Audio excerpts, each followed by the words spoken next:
Fifth ticker today, Tesla. The stock surging after Canaccord Genuity upgraded it from hold to buy, saying the electric vehicle penetration is underappreciated by the street. This comes as Tesla owners are complaining about long waits for repairs on their Model 3 vehicles, according to the Wall Street Journal. Yahoo Finance's Blikre is back with me. Jared, Elon Musk says that improving maintenance is a priority this year for the company. The question, of course, is can Tesla actually amp up production and focus on customer service as well? I mean, the company has a lot of things that it's focusing on at this point.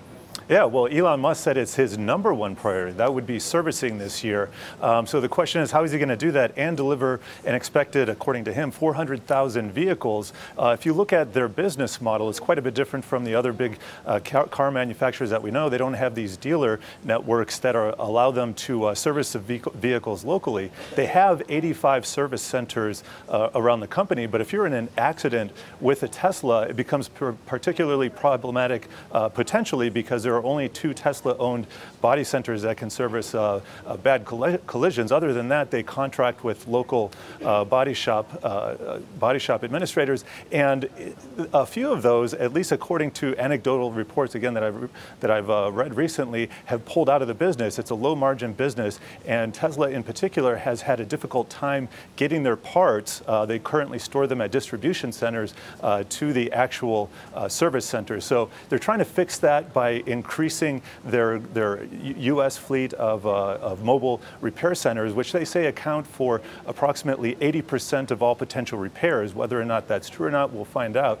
But it is a step in the right direction there. All right, Jared, we're getting a little more clarity on the layoffs that were previously announced. The areas that are going to be hit the hardest, Las Vegas is one of them, California is the other. What are you hearing about that? Well, in terms of the layoffs, I think that has been priced into the stock right now, and it was a necessary step forward.